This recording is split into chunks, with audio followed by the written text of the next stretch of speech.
capítulo 6, 68 a 69. Le respondió Simón Pedro: Señor, ¿a quién iremos? Tú tienes palabras de vida eterna, y nosotros hemos creído y conocemos que tú eres el Cristo, el Hijo del Dios viviente. Palabra de Dios. La palabra del día de hoy que acabamos de leer es una palabra importante para nosotros como discípulos que somos. Dios nos ha llamado en esta época para poder salvar este mundo. Pero esos discípulos que Dios ha levantado no son no son cualquier discípulo. Toda la iglesia, todos los creyentes y hasta los pastores deben recordar lo más importante. Nosotros no levantamos discípulos para nosotros. No es el discípulo del pastor o el discípulo del líder o el que tiene más discípulos. Estamos levantando discípulos de Cristo, discípulos que puedan salvar los campos.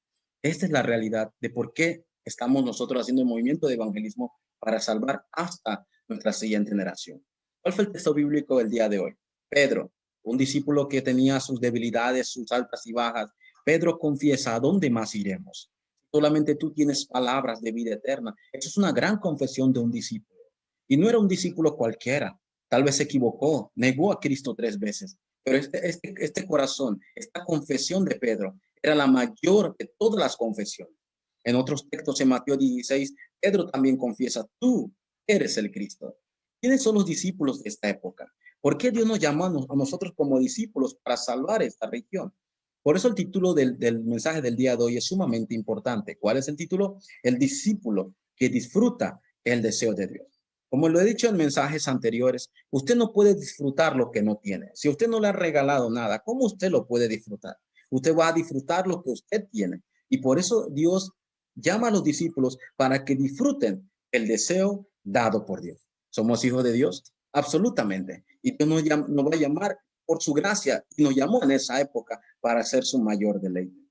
Viendo la introducción del mensaje del día de hoy, podemos ver 3 cosas importantes que nunca debemos olvidar acerca de Cristo.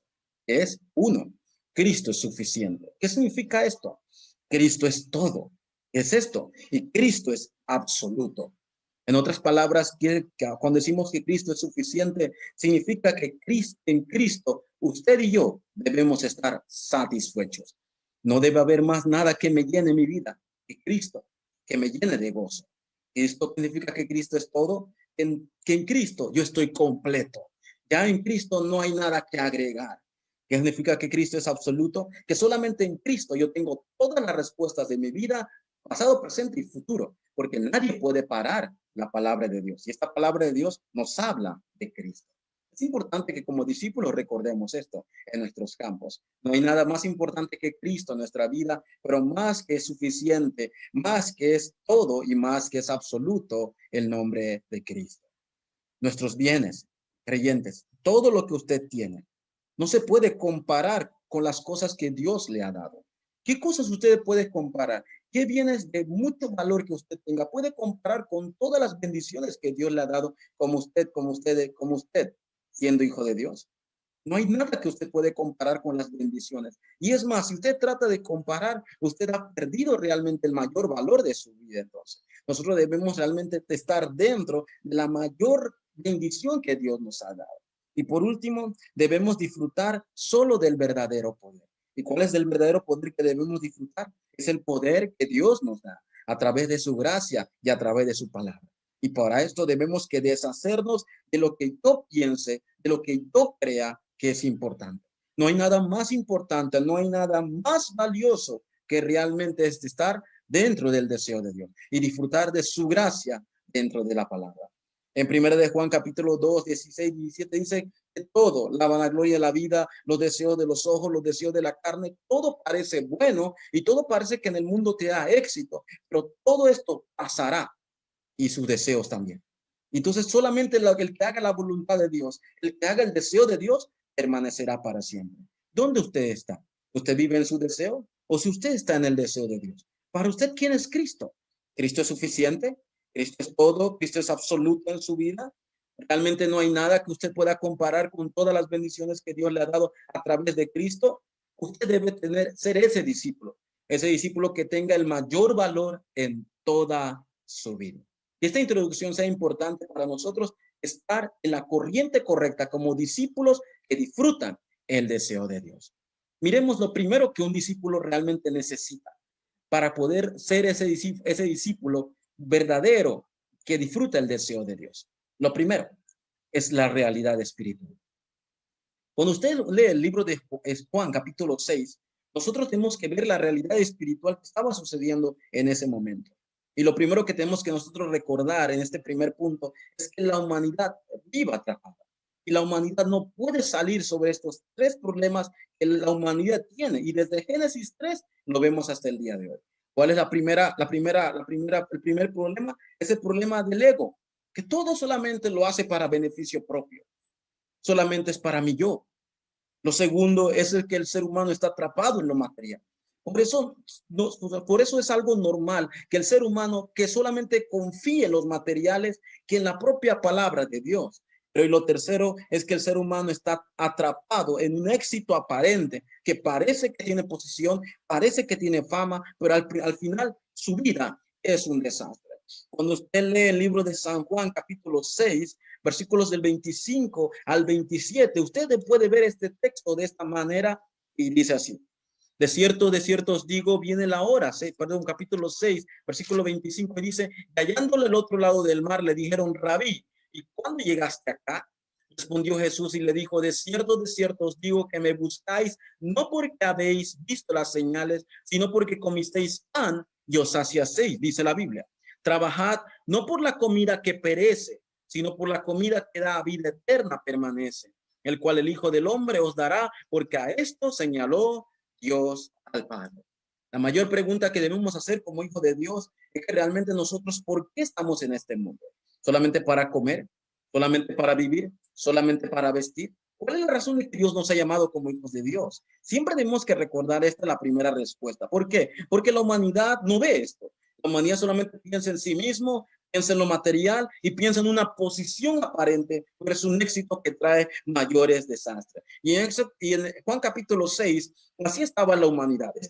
Esta persona solamente venían por el pan, solamente estaban felices y buscando a Cristo porque le habían multiplicado los peces y los panes. Y esta es la realidad de la humanidad del día de hoy, creyente. Simplemente tenemos que abrir nuestros ojos a la realidad espiritual. ¿Y por qué ellos están así? Ya que están atrapados en el ego, en lo material, en el éxito, no tiene más remedio que buscar la religión. ¿Qué significa la religión? Buscar en su vida algo que tenga que esforzarse para acercarse a Dios. O sea, las buenas obras, buscan lo físico. Eso es lo que ocurría en Juan capítulo 6. Solamente buscaban el pan. Solamente le interesaba lo físico, solamente le interesaba que fueran saciados físicamente, pero más nada. Y así viven. ¿Por qué la humanidad vive así? ¿Cuál es la razón de que el ser humano viva atrapado en estos tres problemas desde Génesis 3 y hasta el día de hoy se ve en Juan capítulo 6 y se sigue viendo en el campo hasta el día de hoy? La razón es Efesios capítulo 2, versículos del 1 al 3. Dice que están muertos en vuestros delitos y pecados, viven arrastrados por la corriente de este mundo y por naturaleza dice que son hijos de la ira, lo mismo que todos los demás. Esa es la razón. Y principalmente, segunda Corintios capítulo 4, versículo 4, dicen que están cegados por el Dios de este siglo. O sea, que lo viven atrapados, oprimidos. Creyentes, discípulos, antes de ir al campo, antes de que hacer cualquier cosa, abran sus ojos para ver la realidad espiritual del campo, donde quiera que usted esté, sea en la universidad, sea en la escuela, sea en el negocio, y no ser engañado por esto. Porque Satanás sigue engañando a la humanidad y los sigue llevando a que sigan esforzándose y caigan en la religión. Y es más, viven atrapados espiritualmente y viven llevados en la corriente y cegados y no lo saben. Creyentes, discípulos que puedan ser obreros y abran sus ojos a ver primero que nada la realidad espiritual de la humanidad. Un discípulo que disfruta el deseo de Dios. Lo segundo, entiende lo obvio, lo fundamental, que fue escogido por gracia. ¿Qué significa que usted debe entender que fue escogido por gracia? Cuando usted lee San Juan capítulo 6, versículos del 64 al 65, es lo que dice el Señor Jesús en este texto. Dice, pero hay algunos de vosotros que no creen, porque Jesús sabía desde el principio quiénes eran los que no creían y quiénes le iban a entregar. Dice el versículo 65, y dijo, por eso os he dicho que ninguno puede venir a mí si no le fuere dado el Padre. En otras palabras, todo discípulo debe entender que fue escogido no porque es el mejor, sino que fue escogido por gracia. Dios lo llamó a ustedes por gracia. Y Dios lo llamó, y lo que significa que si tú tienes buen conocimiento o no tienes buen conocimiento, o tienes mucha fuerza o no tienes fuerza, o tienes un buen nivel o no tienes un buen nivel, eso es lo de menos. ¿Por qué? Porque Dios escogió porque Él así lo quiso. Fue su gracia. Él nos eligió. Él nos llamó. Si yo entiendo esto, yo puedo disfrutar del deseo de Dios. Yo no disfruto mi fuerza, no disfruto lo que yo hago, lo que no haga. Disfruto del deseo de Dios que es por gracia. Y así podemos confesar como Pedro dijo. Así debemos confesar en Juan capítulo 6, el versículo 68. En otras palabras, Pedro dice, yo quiero estar donde está la palabra de Dios. Que mi vida esté donde está el mayor valor, el valor de la vida, el valor de la palabra, el valor del pacto. Es lo que dijo Pedro. No importa dónde los demás discípulos vayan, tal vez los discípulos retrocedan, tal vez la persona busque lo físico, pero yo quiero estar donde está la palabra, donde la palabra de Dios esté avivando. Yo quiero estar en ese lugar. Eso fue la mayor respuesta de Pedro para los campos. Nosotros debemos confesar esto. Yo quiero estar donde está la corriente de la palabra. Yo quiero estar donde está la corriente de la vida. Yo quiero estar donde está el movimiento de la vida a través de la palabra, el nombre de Cristo Jesús. Así podemos confesar correctamente, tú eres el Cristo, el Hijo del Dios viviente. ¿Por qué debemos confesar de esta manera? Porque Cristo es el pan de vida. Cristo es el agua de vida que sacia y Cristo es la vida misma. Por eso yo he abierto mis ojos. ¿Por qué? Porque yo puedo entender que es por gracia. Yo puedo entender que soy discípulo que está en la corriente.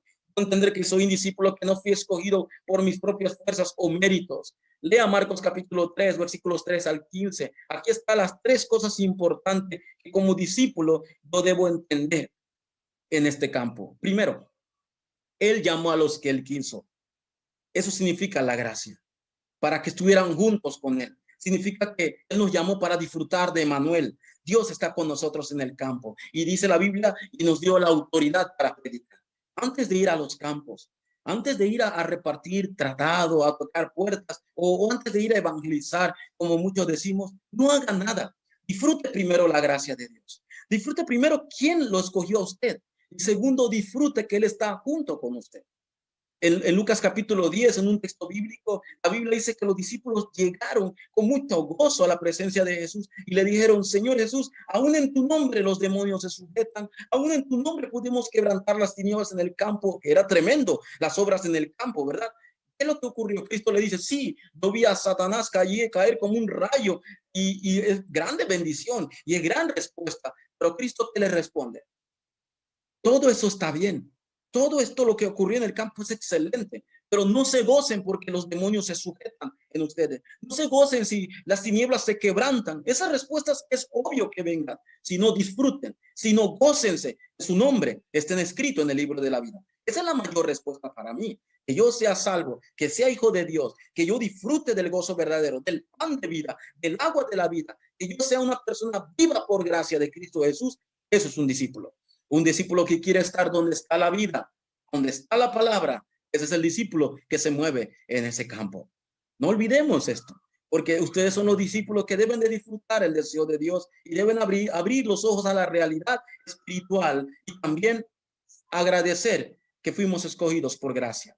Y número 3, el discípulo que disfruta del deseo de Dios no hace otra cosa, ya que disfruta el deseo de Dios, vive para ese deseo. Y no importando el lugar, no importando las circunstancias, no importa lo que suceda. En la época bíblica, en Juan capítulo 6, había una situación importante. Se estaban levantando la multiplicación de pan y peces. Había muchos milagros, muchas señales, y todo esto estaba bien. Pero el discípulo no se deja mover por las circunstancias o porque haya milagros o haya señales. Él no se mueve por nada. El discípulo se mueve solo por la palabra de Dios. Solo él se mueve bajo la confesión de la roca. Así vive el discípulo que disfruta el deseo de Dios. Mi confesión en cualquier circunstancia, como discípulo que soy de Cristo, en cualquier momento, en cualquier situación, mi confesión debe ser, Jesús, tú eres el Cristo, el Hijo del Dios viviente. Así debe ser mi confesión en el campo, no importando las circunstancias o la situación. Confiesa en esto. si haya señales o haya milagros, hubo una persona que aceptó a Cristo o no, confiesen, Jesús, tú eres el Cristo. Y en ese campo donde yo estoy, en ese campo donde Dios me ha puesto, yo debo disfrutar lo que soy de verdad, mi identidad. Yo debo disfrutar lo que Dios me ha dado, que es su gracia y la salvación. Y debo disfrutar el campo que Dios me ha puesto en ese lugar y que me ha preparado para mí para estar en ese lugar. Estas tres cosas son importantes porque siendo hijo de Dios, debemos disfrutar la mayor respuesta. ¿Usted quién es? Discípulo. Amén. Pero mayor que esto, en la conclusión del día de hoy, que ser discípulo, usted debe estar recordando que usted es discípulo de evangelismo. Dios nos ha llamado a ser esos discípulos de Cristo, que den la respuesta de Mateo 28 a todas las naciones, que den la sanidad de Marcos 16, que demos la respuesta única del cumplimiento de la palabra en Lucas 24, y que ya que no es nuestro poder, vayamos a los campos con solo el poder del Espíritu Santo. Estos son los discípulos de evangelismo. Dios lo ha llamado a ustedes, obreros, no como simples discípulos, sino como discípulos de evangelismo, discípulos que proclamen el mensaje de Jesús, que es el Cristo. Primero, abro mis ojos a la realidad espiritual. No soy engañado por las situaciones, no soy engañado por las posiciones de las personas. Y por encima de todo, más que oír lo que dicen las personas, yo oigo la palabra de Dios, porque la palabra de Dios es mi identidad. Por la palabra fui escogido por gracia, y así puedo ir al deseo de Dios y sobrepasar toda circunstancia, toda situación, porque yo estoy en la roca verdadera, en la roca que no se mueve, en la roca de que Jesús es mi Cristo. Te agradezco a Dios porque en ese lugar yo tengo mi identidad. En ese lugar es lo que Dios me ha dado. Y en ese lugar disfruto ese campo de sus discípulos preparados. Ustedes son llamados discípulos de evangelismo y tienen que disfrutar la mayor respuesta en sus campos. Que sea un tiempo esta semana para disfrutar lo que ya tengo. Como discípulo que disfruta el deseo de Dios. Vamos a orar. Dios, te damos gracias. Gracias por llamarnos en esta época como discípulos que cambiarán, Señor, a través de este evangelio y traerá la sanidad no solamente a nuestros campos, sino a todos los campos de las naciones del mundo. Oramos porque tú estás con nosotros. Oramos porque la bendición de Manuel es real y evidente en nuestros campos. Gracias y confesamos como lo confesó Pedro. Nosotros queremos estar solo donde está la palabra. Que tú eres el Cristo, el Hijo del Dios viviente, Señor. Oramos con acción de gracias. En el nombre de Jesucristo oramos. Amén.